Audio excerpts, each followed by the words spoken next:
আজ শুধু কথা হোক কেপ ভার্দের, আজ শুধু গল্প বলা হোক এক গোলরক্ষকের, নাম তার ভোজিনা, বয়স তার 40। বিশ্বাস করুন, এই গল্পের পর থেকে আপনি আর 40 পেরোলে চালসে বলবেন না। এই ফুটবলের জন্য এখনো প্রত্যেকটা দিন স্বপ্ন দেখতে ইচ্ছে করে। বিশ্বাস করুন, ফুটবল আছে বলেই রূপকথা বেঁচে রয়েছে। তার কারণ রূপকথার জন্ম হয় এই ফুটবল মঞ্চে, ফুটবল বিশ্বকাপে। কেপ ভার্দে, এই দলটা বা এই দেশটার নাম কজন জানতেন? হলপ করে বলতে পারি, স্পেন বনাম কেপ ভার্দে ম্যাচের আগে গুটি কয়েক মানুষ তারা সোশ্যাল মিডিয়া দলটা নিয়ে সার্চ করেছেন। আর খেলা শেষ হওয়ার পর যখন স্প্যানিশ আর্মাডা বিশ্বজয়ী স্পেনকে আটকে দিয়েছে কেপ ভার্দে, তারপর থেকে সবাই সোশ্যাল মিডিয়ায় গুগলে গিয়ে সার্চ করছে কেপ ভার্দে কে, এই দেশের গল্প কি, ফুটবলের উত্থান কিভাবে। আসুন না সেই গল্প আমরাও একবার আপনাদের জন্য নিয়ে আসি। কেপ ভার্দে আফ্রিকার পশ্চিমে অবস্থিত 10টি ছোট দ্বীপ নিয়ে তৈরি হওয়া এই দেশ। এর জনসংখ্যা শুনলে আপনি চমকে যাবেন, মাত্র 5.5 লক্ষ। বিশ্বকাপে খেলা সবথেকে দ্বিতীয় ক্ষুদ্রতম দেশ, সবচেয়ে ছোট দেশ হিসেবে নজির গড়েছে কেপ ভার্দে। এর আগে আইসল্যান্ড, যাদের জনসংখ্যা প্রায় 4 লাখের কাছাকাছি, 3,80,000-এর মতো, তারা খেলেছে। আর তারপর দ্বিতীয় ক্ষুদ্রতম দেশ হিসেবে বিশ্বকাপ খেললো কেপ ভার্দে। এই কেপ ভার্দে আসলে পর্তুগিজদের দখলে ছিল। দীর্ঘদিন পর্তুগিজরা এই কেপ ভার্দে শাসন করেছে। 1975 সালে স্বাধীনতা পায় এই কেপ ভার্দে। স্বাধীনতা পাওয়ার পর থেকে এই দেশটি ফুটবলে উন্নতির কথা ভাবে। 1978 সালে তারা প্রথম ইন্টারন্যাশনাল ম্যাচ খেলে, পরবর্তীতে তারা ফিফায় অন্তর্ভুক্ত হয় এবং আস্তে আস্তে তারা বুঝতে পারেন যে বিশ্ব মঞ্চে নিজেদের চেনাতে গেলে ভরসা একটাই, সেটা ফুটবল। এবার ফুটবল তো খেলবে দেশটা ঠিক করলো, প্লেয়ার পাবে কোথায়, পরিকাঠামোই বা কোথায়? কেপ ভার্দে ফুটবল ফেডারেশন তৈরি হওয়ার পর তারা ফিফায় অন্তর্ভুক্ত হন। ফিফা থেকে যে ফান্ড পাওয়া যায় তাতেই তৈরি হয় একাডেমি, খেলার মাঠ। তবে বিশ্বকাপ খেলতে গেলে রাতারাতি তো সুপারস্টার জন্মানো সম্ভব নয়। এরপরেই একটা পরিকল্পনার জন্ম নেয় তাদের মাথায়, এবং যে পরিকল্পনা সাকসেসের রাস্তা খুলে দেয়। জানেন সেই পরিকল্পনা কি ছিল? পরিকল্পনা ছিল সোশ্যাল মিডিয়া জুড়ে খুঁজে বের করা হোক কেপ ভার্দের অরিজিনদের, অর্থাৎ সে দেশে কোনো না কোনোভাবে লিঙ্ক আপ রয়েছে এরকম ফুটবলার যদি পাওয়া যায় গোটা বিশ্বে, তাহলে তাদের নিয়ে তৈরি হবে একটা ব্রিগেড, যাদেরকে আজ বলা হচ্ছে ব্লু শার্কস। কেপ ভার্দের ফুটবলারদের খোঁজার জন্য একটা প্রজেক্ট নিয়ে আসা হয়। প্রজেক্টটা ছিল প্রজেক্ট লিঙ্কডিন। আসলে সোশ্যাল মিডিয়া জুড়ে খোঁজ করা হয় দেশের ফুটবলারদের। 2010 সালে কোচ লুসিও আন্থোনেস এই প্রজেক্টটা জন্ম দেন এবং এরপরেই পাওয়া যায় দলের অন্যতম তারকা রবার্তো লোপেজকে। জানেন গল্পটা ঠিক কি? গল্পটা হচ্ছে, যখন দেশ জুড়ে ফুটবলার খোঁজার কাজ চলছে, তখন যেটা দেখা যায় যে গোটা বিশ্বে কেপ ভার্দের অরিজিন এমন প্রচুর মানুষ ফুটবলার রয়েছে যাদের হয় দাদু, ঠাকুমা বা পরিবারের কোনো না কেউ এই দেশে জন্ম হয়েছে, যদিও সেই প্লেয়ারটির জন্ম কোনোভাবেই কেপ ভার্দে নয়, বাট রক্তে তো সেই দেশ রয়েছে। তাই তাদের সঙ্গে যোগাযোগ শুরু করা হয়। আর এই যোগাযোগ করতে করতে সোশ্যাল মিডিয়ার অন্যতম হাতিয়ার, সেখানে খুঁজে বের করা হয় একাধিক ফুটবলারদের। তার মধ্যে অন্যতম একজন আয়ারল্যান্ডে জন্মগ্রহণ করা লোপেজ। এই লোপেজের কাছে প্রথমে একটি লিঙ্কডিনে বার্তা চলে যায়। প্রথমে সেই ফুটবলারটি কিছু খুঁজে বুঝতেই পারেননি, কারণ পর্তুগিজ ভাষায় লেখা ছিল। তার মনে হয়েছিল অন্য কোনো ফেক মেল, তিনি ইগনোর করেন। আবার কয়েক মাস পর তার কাছে আবার বার্তা যায়। আসলে বার্তায় লেখা ছিল, তোমাকে আমরা চাইছি, তুমি চলে এসো, আমাদের দেশের হয়ে খেলো, কারণ তোমার গায়ে আমাদের দেশের রক্ত বইছে। তৃতীয়বারের মাথায় লোপেজ তখন দেখেন একই ইমেল আসছে একই অ্যাড্রেস থেকে। তারপর সেটাকে নিয়ে চলে যান ওই চ্যাট জিপিটি, যেখানে গুগল ট্রান্সলেটর, সেখানে গিয়ে তিনি দেখতে পারেন আসলে পর্তুগিজ ভাষায় তাকে আমন্ত্রণ জানানো হয়েছে ফুটবল খেলার জন্য। আয়ারল্যান্ডে জন্ম হওয়া এই আইরিশ চমকে ওঠেন, বিশ্বকাপ খেলার স্বপ্ন দেখতে শুরু করেন। হয়তো সেই দেশের হয়ে তিনি বিশ্বকাপ খেলতে পারতেন না, ফুটবলটা কার্যত ছেড়েও দিয়েছিলেন, চাকরি করতেন। সেই স্বপ্ন দেখে তিনি কেপ ভার্দে চলে যান। আর এইভাবেই এক এক করে খুঁজে বের করা হয় কেপ ভার্দের ফুটবলারদের, যাদেরকে নিয়ে তৈরি হয় এই দলটা।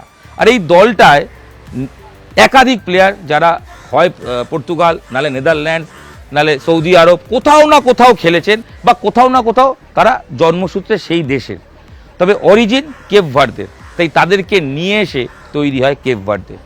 2020 সালে সাবেক অধিনায়ক পেদ্রো ব্রিতো, যাকে এখন সবাই ডাকেন বুবিস্তা নামে, তিনি দায়িত্ব নেন। তার দায়িত্ব নেওয়ার পর মানসিকতা ছিল যে ফুটবলারদের টাফ তৈরি করতে হবে, শৃঙ্খলা পরায়ণ করতে হবে এবং ট্যাকটিক্যালি কারেক্ট থাকতে হবে, ডিফেন্স শক্ত করে প্রতি আক্রমণে যেতে হবে। এই ট্যাকটিক্যাল চেঞ্জগুলো, এই শিক্ষাগুলো বিগত 5 বছর ধরে তৈরি করেছে কেপ ভার্দের ফুটবলারদের। স্পেনের বিরুদ্ধে প্রতিটা লড়াইয়ে, প্রতিটা মিনিটে প্রমাণ হয়েছে তারা লড়তে জানে, তারা হারবে না যতক্ষণ না শেষ বাঁশি বাজবে। তাই একের পর এক আক্রমণ স্পেন যখন করে গেছে কেপ ভার্দের সীমানায়, প্রত্যেকটা বল একজন ব্যর্থ হলে অন্য ডিফেন্ডার এসে তাকে সাপোর্ট করেছেন। আর শেষে তো দাঁড়িয়েছিলেন ওই 40 বছরের গোলরক্ষক, যার গল্প শুরুতেই বলেছিলাম বলবো, শুধু বলবো না, তার গল্প রূপকথার গল্প। সেই গোলরক্ষক ভজিনা, তিনি একের পর এক সেভ করেছেন, 7টা সেভ করেছেন, 40 বছর বয়সে ক্লিন শিট রেখেছেন। এরকম রেকর্ড বিশ্বকাপ মঞ্চে আর নেই। রাতারাতি তার ফলোয়ারও বেড়েছে। কোচের পরিকল্পনা, ফুটবলারদের দৃঢ় মানসিকতা এবং লড়াইয়ের গল্প রয়েছে স্পেনের ম্যাচে। কেপ ভার্দে বিশ্বকাপ জিতবে হয়তো নয়, তারা কতদূর পৌঁছবে সময় উত্তর দেবে। তবে ম্যাচটা প্রমাণ করেছে বিশ্বকাপে ছোট বড় বলে কোনো দেশ হয় না। 5 লাখের কেপ ভার্দে, 1 লাখ বা 1.5 লাখের কুরাসাও, তারাও বিশ্বকাপে আসে, তারাও স্বপ্ন নিয়ে বাঁচে এবং স্বপ্ন পূরণ করে। প্রত্যেকটা মুহূর্তে স্পেনকে হতাশ লেগেছে, গোলমুখ খুলতে পারেনি, একের পর আক্রমণ, তারা থমকে গেছে কেপ ভার্দের ডিফেন্স এবং তারা কাউন্টার অ্যাটাকে এসছে, গোলের সুযোগ তৈরি করেছে। প্রতিটা মুহূর্তে তারা জীবন দিয়ে লড়েছে। আসলে কেপ ভার্দে শুধু ফুটবল খেলতে আসেনি, নিজেদের চেনাতে এসেছিল বিশ্বমঞ্চে। যারা চিনিয়েছে যে এই দেশটি এবার থেকে সমীহ করে চলুন, কারণ বিশ্বমঞ্চে তাদের নাম অনেক দূর যাবে। জোসিমার হোসে এভারো ডায়াস, এই যে নামটা বললাম জোসিমার, চিনতে পারছেন? আমি জানি পারছেন না। এবার যদি বলি ভজিনা, এইবার চিনতে পেরেছেন। তার কারণ কেপ ভার্দের গোলরক্ষকের নাম বলছি। এই নামেও অদ্ভুত বিড়ম্বনা হয়েছিল এই গোলরক্ষকের। সেই গল্প বলার আগে এই ফুটবলারের উত্থানের গল্প বলি। 40 বছর বয়স, 40 পেরোলে বাংলায় বলা হয় সে তো চালসে হয়ে গেছে, অর্থাৎ চশমা লাগবে। 40 বছর বয়সে যে ফিটনেস দেখিয়েছে এই গোলরক্ষক, তারপর সবাই বলছেন 40 হোক 50 হোক, শেষ কথা ইচ্ছে শক্তি, শেষ কথা ফিটনেস। এই গোলরক্ষক, তার কেপ ভার্দের অরিজিন, পরিবার, মা বাবা তারা দুজনেই কর্মরত ছিলেন, চাকরি করতেন, বাবা সেনাবাহিনীতে ছিলেন। ছোট থেকেই মা বাবাকে সঙ্গে পাননি, দাদু ঠাকুমার কাছে মানুষ। ফুটবল খেলার জন্য অনেক কষ্ট করতে হয়েছে। একটা সময় অ্যাঙ্গোলার একটি ক্লাবে খেলতে যান, সেখানকার যে মেন গোলরক্ষক তার নাম ছিল, আর কেপ ভার্দের এই গোলরক্ষক ভজিনার যে আসল নাম এক, তার ফলে নাম চেঞ্জ করতে হয়। এই যে নাম পরিবর্তন, এটা দাদু ঠাকুমার দেওয়া। ভজিনার আসলে তার ডাক নাম, সেই ডাক নাম লিখেই বিশ্বকাপে মাতিয়ে দিলেন এই 40 বছর বয়সী গোলরক্ষক। খেলা শেষে কাঁদলেন, আনন্দের চোখে জল। স্পেনকে রুখে দেওয়ার পর এই আনন্দ তো হবেই। একটা বক্তব্য বছর 3 আগে এই গোলরক্ষক দিয়েছিলেন, মনে পড়ে যাচ্ছে। তার বাংলা করলে দাঁড়ায় যে আমরা এমন একটা দেশ যাদের অর্থ নেই, সেই শক্তি নেই, তবে যেটা আছে আমাদের ইচ্ছে শক্তি আছে, লড়াইয়ের ইচ্ছে আছে। আমরা যা করি দেশবাসীর জন্য করি, আমরা যা করব আমাদের উন্নতির জন্য করব। এবং তারপরেই 3 বছরের মধ্যে বিশ্বকাপ মঞ্চে এই কেপ ভার্দে। কেপ ভার্দে যদি পারে, বিশ্বাস করুন আপনিও পারবেন। আর একটু বৃহত্তরভাবে বলি, কেপ ভার্দের এই গোলরক্ষকের গল্প যখন আপনি শুনছেন, তখন নিশ্চিত থাকুন লড়াইয়ে যখন দেয়ালে পিঠ থেকে যাবে আপনার, যখন কোনো রাস্তা খুঁজে পাবেন না, তখন এই ভজিনার গল্পগুলো আরও একবার মনে করুন, একবার পড়ে নিন, তার স্টোরিটা শুনুন, তাহলেই ফিরে আসার লড়াইয়ের মন্ত্রটা পাবেন। এক রাতে প্রায় 20 লক্ষ ফলোয়ার বেড়ে গেছে এই গোলরক্ষকের। কেপ ভার্দে নিয়ে সোশ্যাল মিডিয়ায় ঝড় উঠেছে। কোন দেশ কিভাবে সাফল্য পেল, আর এই সাফল্যের গল্প আপনাদের সঙ্গে আমি ভাগ করে নিলাম। প্রতিটা মুহূর্তে যখন ভজিনা একের পর এক সেভ করছিলেন, আসলে তিনি দেশকে রক্ষা করছিলেন, দেশের দুর্গ রক্ষা করছিলেন। এবং সেই দুর্গ রক্ষা করার ক্ষেত্রে তিনি কিচ্ছু ভাবেননি, নিজেকে উজাড় করে দিয়েছেন। যার গল্প বললাম যে একসময় মা বাবা সঙ্গ পাননি, মা বাবা বাইরে থাকতো, দাদু ঠাকুমার কাছে মানুষ হওয়া, ফুটবল খেলার জন্য বিভিন্ন দেশে ঘুরে বেড়ানো, সব কিছু কষ্ট সহ্য করতে হয়েছে। আরেকটা গল্প জানেন, শুনবেন, অবাক হবেন, চমকে যাবেন। শেষ বেলায় এই স্টোরির চমক হিসেবে বলছি। ভারতের জাতীয় দলের যে দুজন গোলরক্ষক, যে হাইয়েস্ট পেড ফুটবলার রয়েছে, বিশাল কাইত রয়েছেন কিংবা গুরপ্রীত রয়েছেন, তাদের যে বাজার ভ্যালু অর্থাৎ তাদের যে দাম, তার 50% দাম এই ভজিনা।